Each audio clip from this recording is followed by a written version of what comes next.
Hey traders, TG Watkins here. It is June 1st when I'm recording this. Welcome to the new month. And just remember, if you guys are new to me or are seeing this, that we're always running a $7 trial for 30 days over at Moxie Indicator Mastery, which is the trading room that I run and operate over at Simpler Trading.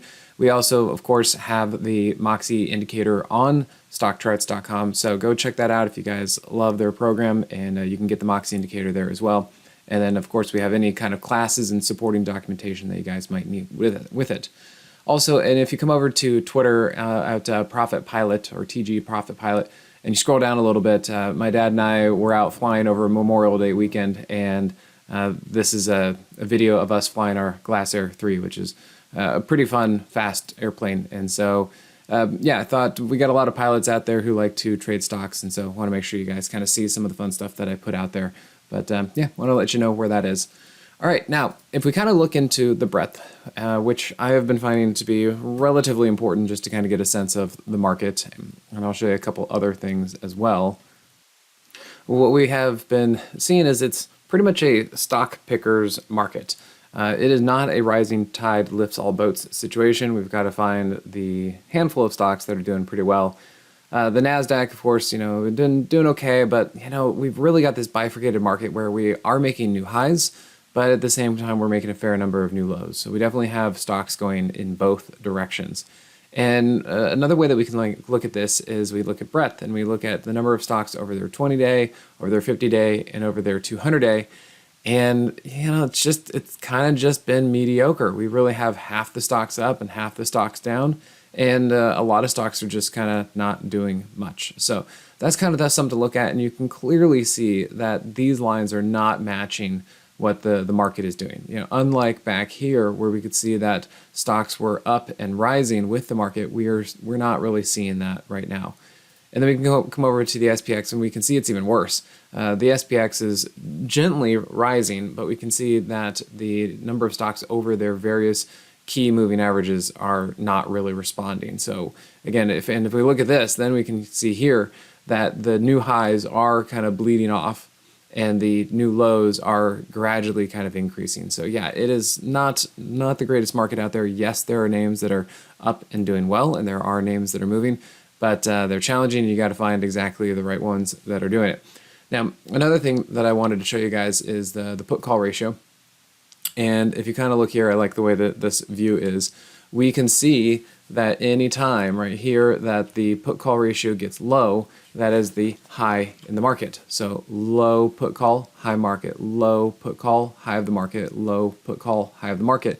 And you can see here where we had the arrow, we were getting down to an area where it was trending lower, and it really did seem like this was going to be kind of the peak of the market. And remember, I was talking about that. I was seeing if the market was going to roll over, but it just kept holding up, and we kept the 8 stayed over the 21. So everything basically it didn't fall apart as far as the indexes go. And that was kind of during the whole debt ceiling situation.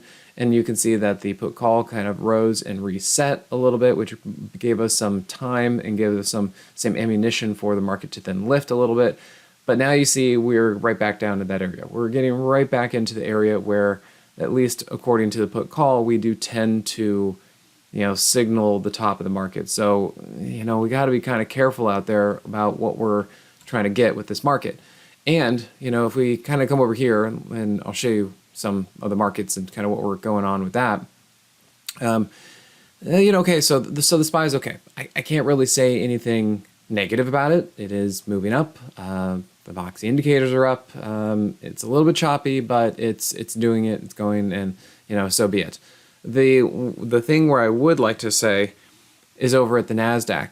The NASDAQ and the SOXX, which is the semis. This thing is really, really high. I mean, this is pretty much in outer space. It's kind of in no man's land, and the likelihood of price pulling back from this area is pretty high.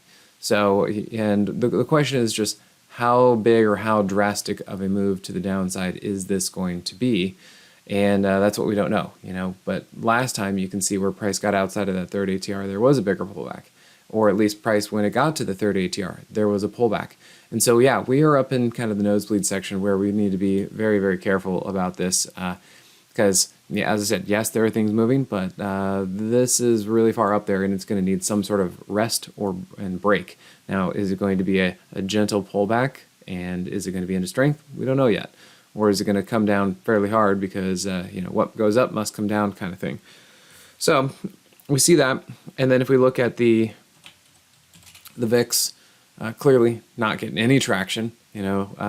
It's funny, we have the old adage, VIX low, look out below, and it's been low for a long time, and we haven't had to worry about looking out below as far as the indexes go.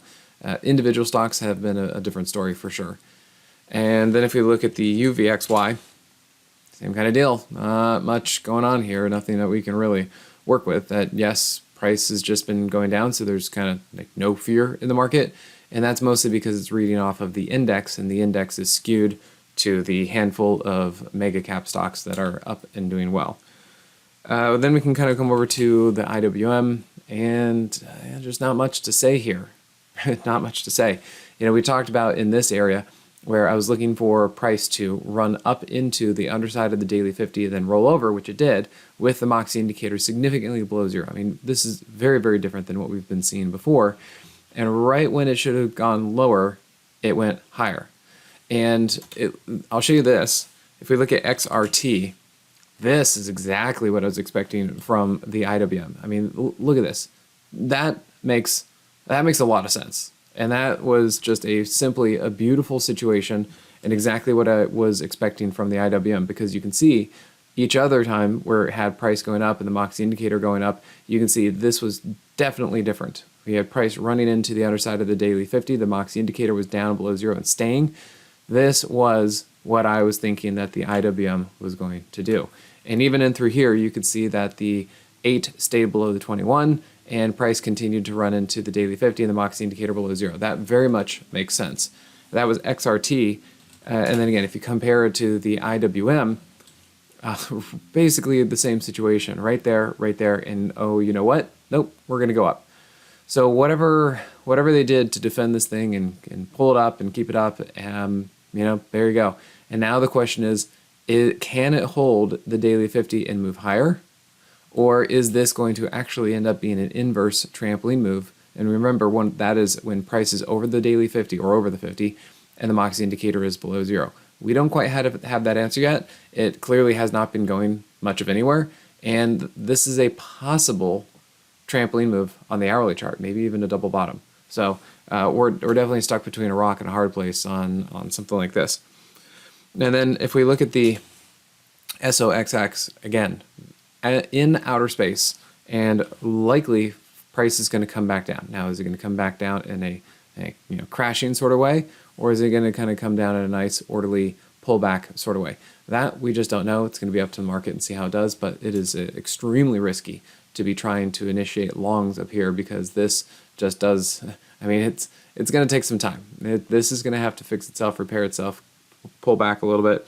I will relate this to something I'm seeing in First Solar, so I'll do that at the end and kind of show you guys. Besides all this, we are actually seeing, and I mentioned this before, some interesting sectors that are catching some bids. Now, maybe these aren't going to be the best. Again, I'm not saying that the ARK ETFs are awesome and great and they're high performance. Maybe not, because I saw that Cathie Wood did sell most of their NVIDIA holdings right before NVIDIA just went on its tear. So their fund basically missed out on all of that pop that NVIDIA got. So, it could have been more like the NASDAQ, but instead it was more like the IWM. Regardless, it is coming up a little bit. It was a trampoline move, and you can see we have 2 trampoline moves here on the hourly chart. And even if we look at remember, if we come over and we look at the weekly chart, the thing to note here is that it's making progress. Look, we have now price over the weekly 50. Now, does it stay there? I don't know. But what I do want to show you is it is making progress to the upside. All right, so that's the ARK ETFs. And then I was also noting, kind of in the riskier area, the riskier category, Riot and Mara. They have pulled back. So again, here's my point, is with the semis, doesn't that look awfully familiar? Price very, very extended. What should we be expecting from the semis? Well, most likely some sort of pullback. The question is where it's going to go. For Riot, you can see that pullback basically went to the daily 21 and flagged sideways. Now, it fixed itself via time instead of price because it went sideways waiting for the moving average to come up to it. And now it looks like it's trying to move to the upside. We can see that with Riot, and we can see that with Mara. Basically the same kind of deal. And once again, you can see here how price was ridiculously high and it came back down. So if you are seeing something, and let me show you some of these examples, like AI. Now, granted, AI had earnings, but you know what? If you didn't know it was earnings, it still stands. Look at how overbought and how extended price was, and the likelihood of it to come back down was pretty high, and sure enough, it did. You can see here, same thing, same thing, same thing, same thing. Okay, and so that's why if we look at the semis and the NASDAQ, just wildly high. If you look at NVDA and AMD, just wildly high. And again, I'll compare this to First Solar in just a second. Now, with that, we have Crowdstrike, again, very high. This is the whole point that I'm trying to show you, is that we were extended. We were outside of the 30 ATR. There's a big gap between price and the daily 8 EMA, just very extended. You can see even here, last time it was up there and it pulled back. So really no surprise that it pulled back. Yes, it was on earnings, and yeah, that's par for the course, really. We talked about AI, and then another one that just did it was Okta here as well.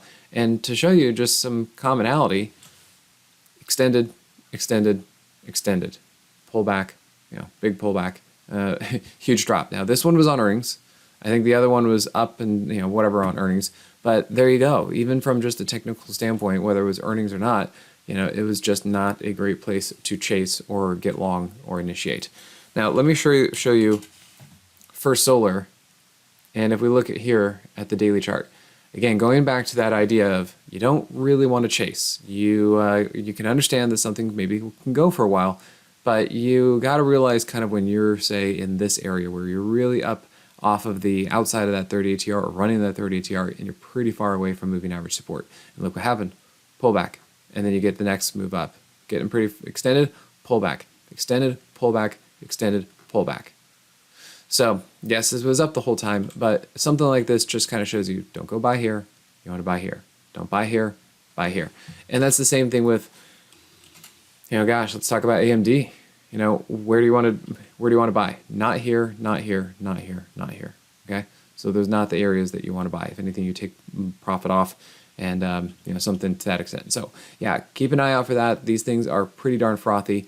It's great to see that they're up and having a good time. Maybe they'll help carry the market a little bit at some point, but we definitely need a refresher, and these are not wise places to get along. Do you want to short them? Well, that's going to be up to you.